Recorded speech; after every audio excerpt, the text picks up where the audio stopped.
Drager on my show. Montauk girl, all American now she is. Born in Germany, Miss Ann Drager. We are discovering your life. This book, which is, by the way, this is so beautiful that sometimes I think when I go through your pages, and it doesn't matter which one we are looking at, they are not only feminine, and but most important, they are telling a story. It's a book of pictures only, of photos only. There is no text, but I don't think it needs much. It needs text. Yeah, there's a little bit of an introduction there at is the a beginning. story. Yeah, Tell us the story of this. It's just an introduction which leads the reader or the viewer into, the story that is told by the pictures. This was in 2006 in the winter, and I had been sort of hoping to, to date a gentleman who lives in Paris. So I had a big crush on him, and I kind of seduced him, and I thought we were all set to start dating, and it was like a great romantic moment. And then it all turned out to be nothing. Okay. So, and it was... now, and let me explain this.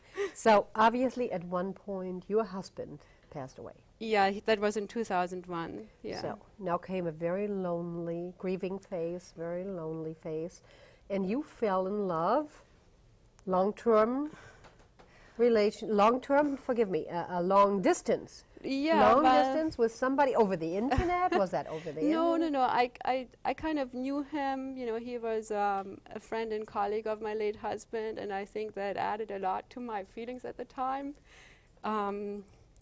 because I was still grieving, and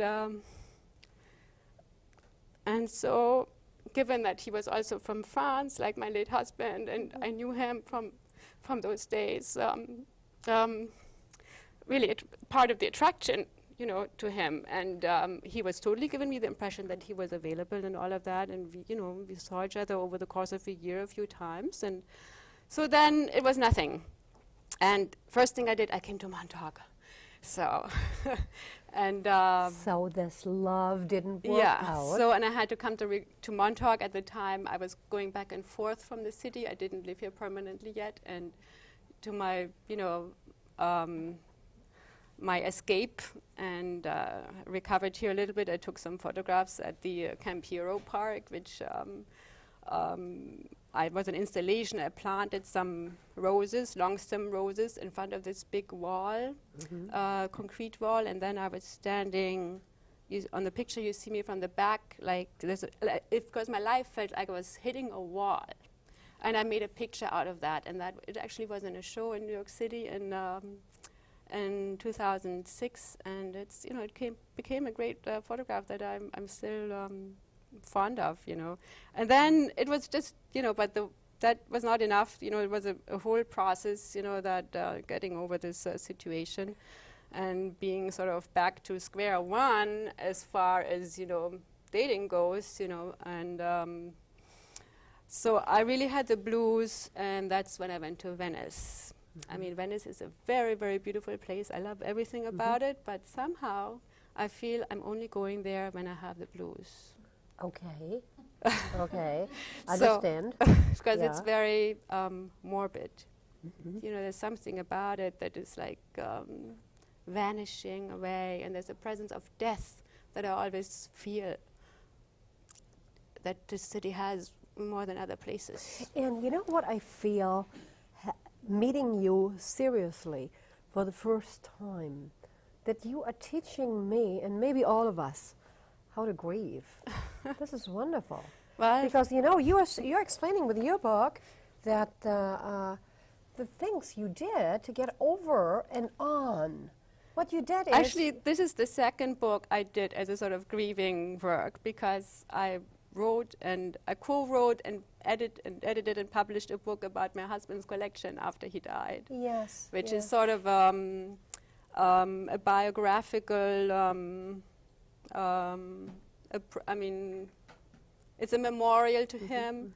And Tell us about your husband, the man you were so madly in love and with. he brought me to the United States because I was madly in love with him. So I came here, and then, you know. Where did you meet him? We met through a correspondence at the time by fax. It was preceding email. Because if you have any doubts that it works in any other way than dating only online, it does even work with a fax. It worked by fax. Wow. And I was completely, madly, insanely in love with him before I had ever seen him. By fax? By fax, yes. Okay. So I was working in a gallery in Berlin at the time. I was director of a contemporary gallery, and he was an art dealer in New York and had some correspondence with the owner of the gallery, and so I took over all the correspondence, and it was through business, and it very quickly turned into like a fax a day. There was not very much business related anymore. So Isn't that the greatest story? I love it. and then, before I saw him, I heard his voice on the phone, and I was going to faint, you know. Just he had a very sexy voice. Yes, yes. So, Sex always works, yes. Sexy voices work, absolutely. and so we were trying to figure out, you know, how to, you know, get together, because I was in Europe, he was in New York. So then I was in London for 2 years, and he came to see me in London. Maybe we could live in London. We ended up living in New York together, and that's where we got married. Yeah. And Now, your husband, your late husband, actually came from a royal family. not royal, not really, but it was a very old French family that, you know, had his father actually was a baron. And they were Protestants, which are in France Rather unusual.